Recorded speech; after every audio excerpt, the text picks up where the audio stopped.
inside the backpack.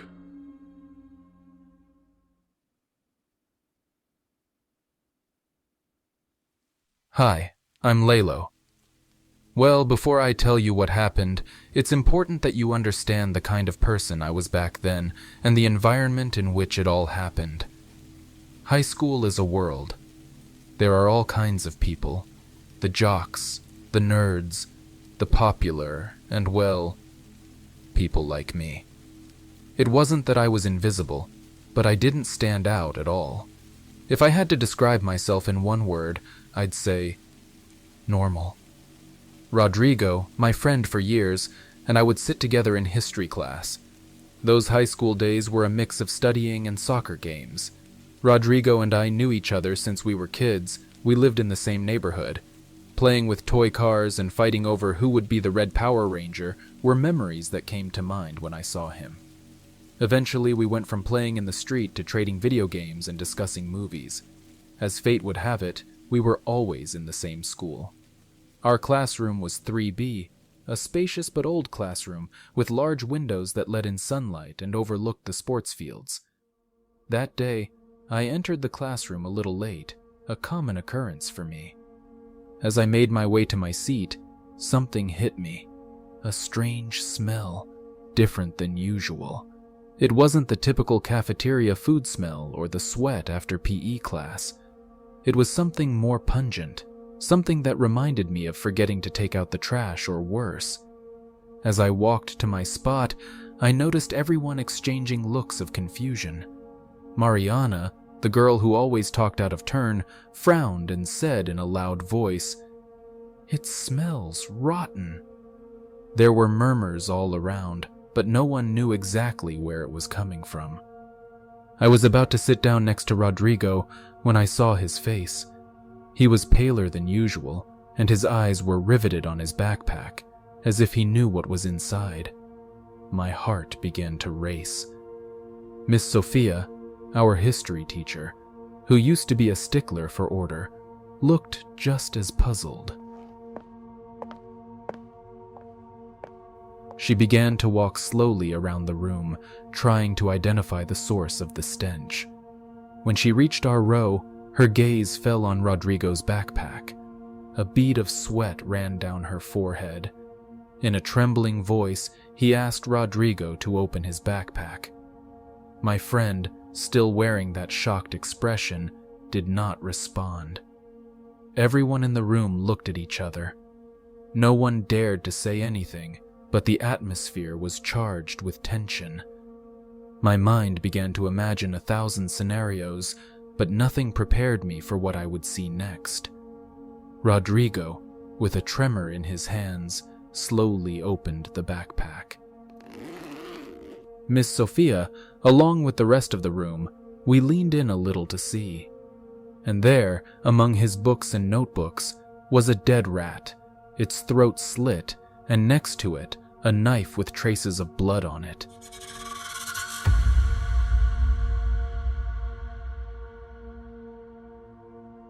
The seconds that followed seemed like hours. My mind struggled to process what I was seeing. Miss Sophia, with an expression of horror, recoiled. Everyone in the room was in shock. That moment of seeing the rat in Rodrigo's backpack was one of the most shocking moments I've ever experienced. I mean, I've had strange moments in my life, but this took the cake. The smell, the rat, the knife. It was a combo that I won't forget even if I want to. Miss Sophia, who by that time looked like she was about to faint, let out one of those screams you feel in your soul. All of us in the room were frozen. In my mind, only one word echoed. Why? Rodrigo, who was normally the type of person who had an answer for everything, just stared at his notebook.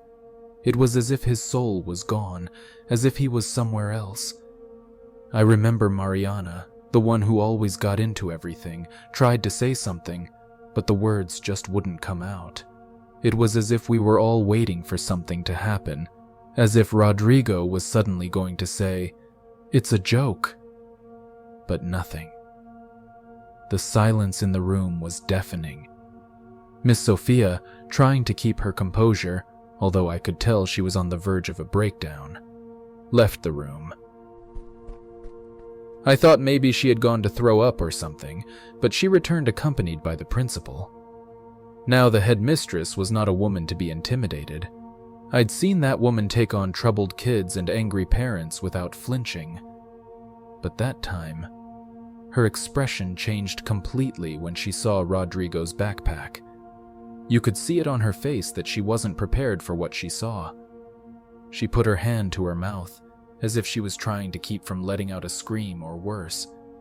She tried to talk to Rodrigo, but he was simply not reacting. It was like he was in shock or something. Things got tense quickly. The director, trying to keep calm, spoke in an authoritative tone.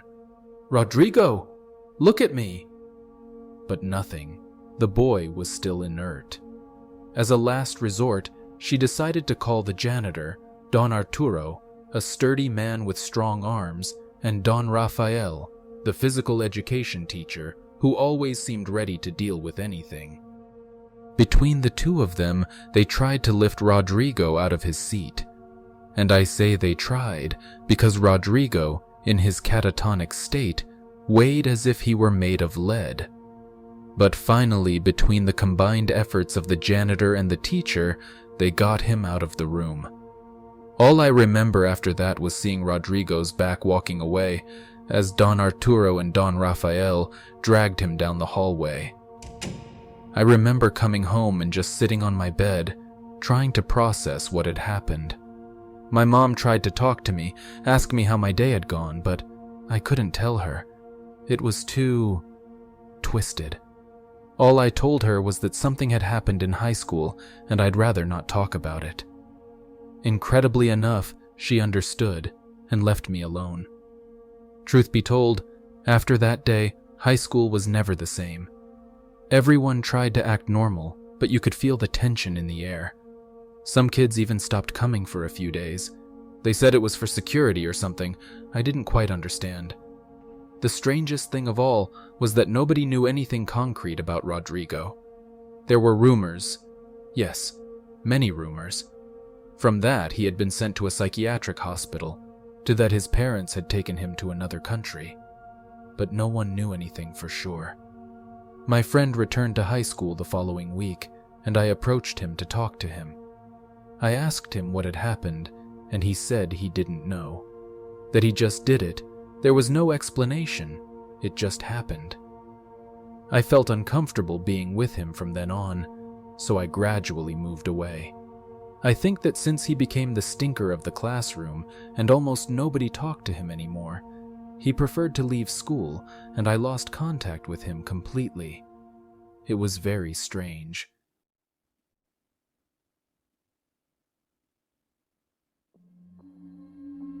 Crying on the other side.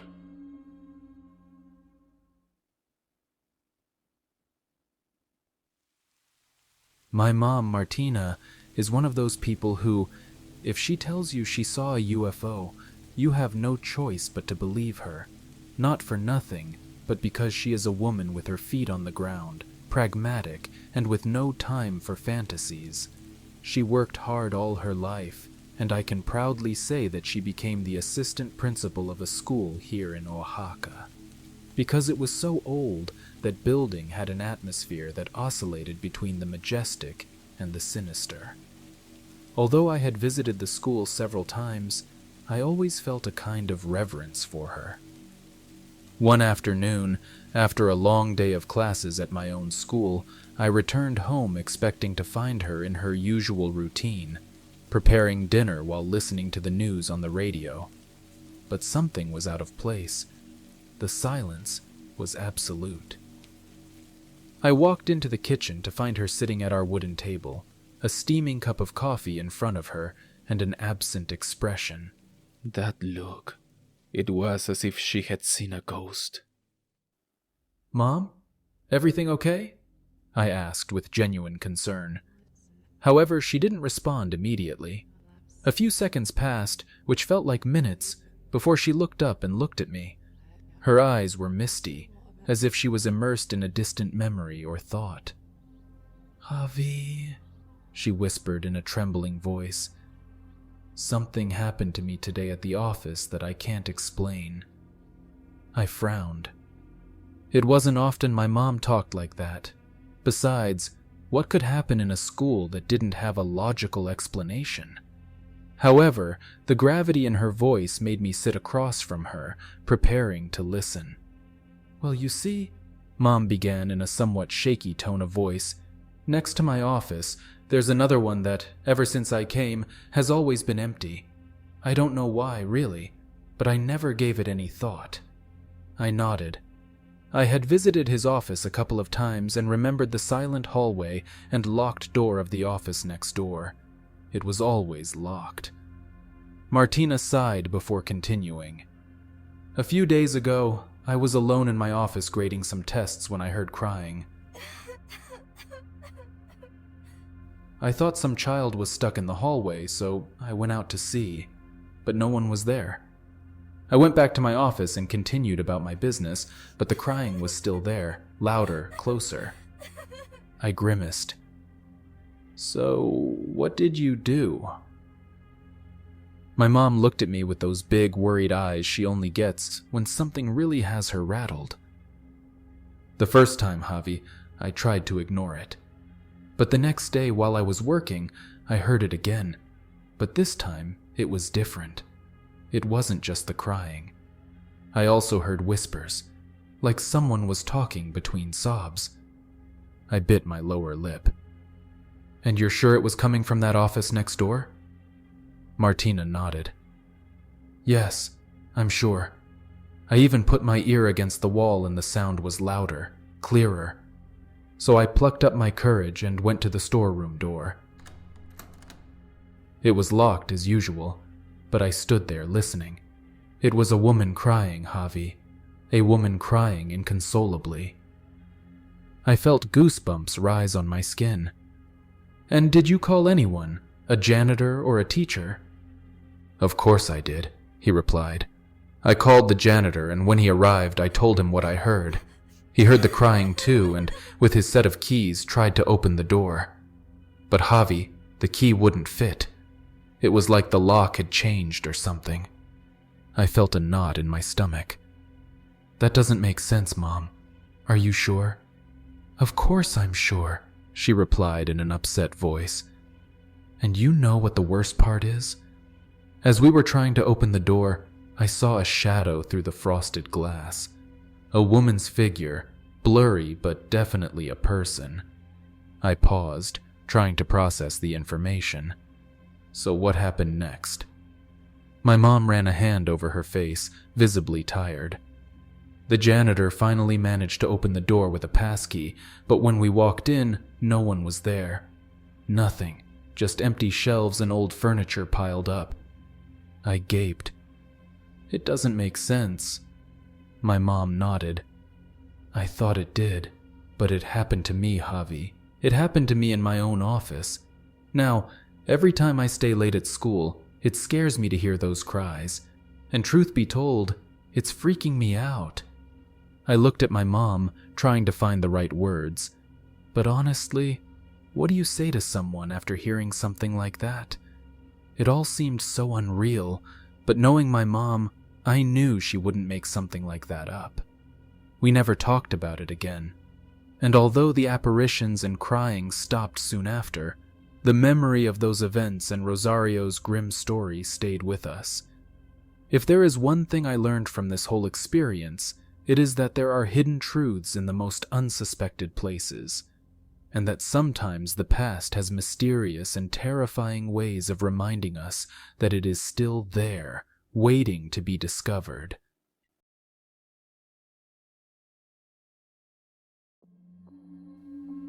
So the child can play.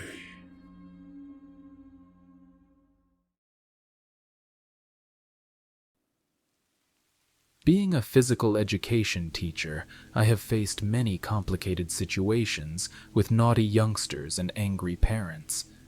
But well, that's not the point now. I got to work in a high school in Veracruz. What a place. The city is hot, humid, but beautiful. And that particular high school had its charm. Old buildings, classrooms that still had the smell of old wood, and a central courtyard where the kids would meet for lunch or just to talk. Although I loved the place, there was something that didn't sit right with me. That high school had stories. I don't know if you know what I mean. Those stories that pass from generation to generation and end up being urban myths or horror stories that the older kids tell the new ones to scare them. My kingdom, as I used to call it, was a big room.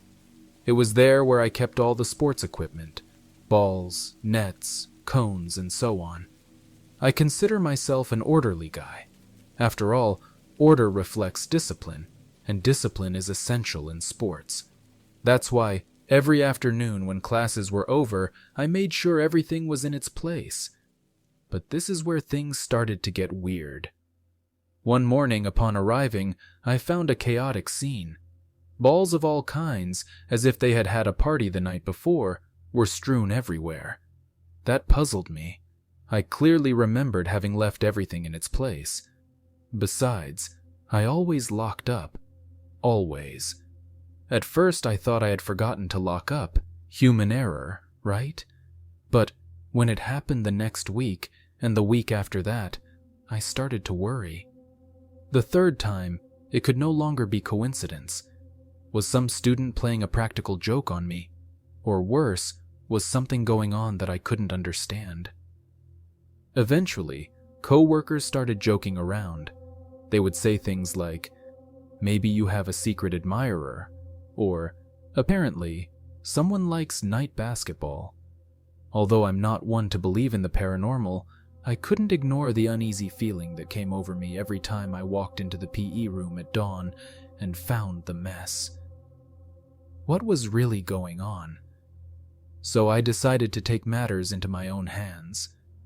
I would talk to the only one who might have a copy of the key. Don Arturo, the prefect. That man was a character. He was over 60 years old, for sure, and had been in that school long before I arrived. You could say he was part of the furniture. He was a short gentleman, with sun-tanned skin and wrinkles that made him look wise, but also a bit crazy. I met him one afternoon, while he was watering the plants in the central garden. "Hey, Don Arturo," I said, trying to sound as casual as possible. "Do you know anything about the balls that show up watered in the gym every morning?" Don Arturo looked at me with those tired little eyes, looking like he was evaluating whether he should tell me something or not. After a while, which felt eternal, he nodded slowly. "Ah, the balls. Yes, I get them out." I was stunned. "Why?" I asked, a bit incredulous. "It's for the kid to play with at night," he replied matter-of-factly, as if he were telling me that the sky is blue. I laughed nervously, thinking he was joking. But Don Arturo's expression didn't change. "What child are you referring to, Don Arturo?" It's a boy who appears at night there in your classroom. "How?" I asked. "Do you believe that a boy appears inside my classroom?" "It's not that I believe, it's that I know," Don Arturo answered with a seriousness that puzzled me. "That's why I take the balls out, so the child can play and not feel alone." I was speechless. I didn't know whether to believe him or to think that the years were already affecting his brain. I asked Don Arturo to please stop taking the balls out. I didn't want to keep finding them strewn around every morning. He promised he would, but I could see the sadness in his eyes. Obviously, I never understood why Don Arturo thought there was a child there in my classroom, but I swear that from then on I started to feel watched every time I was there, although I think that was more my suggestion than anything else. Greetings to all.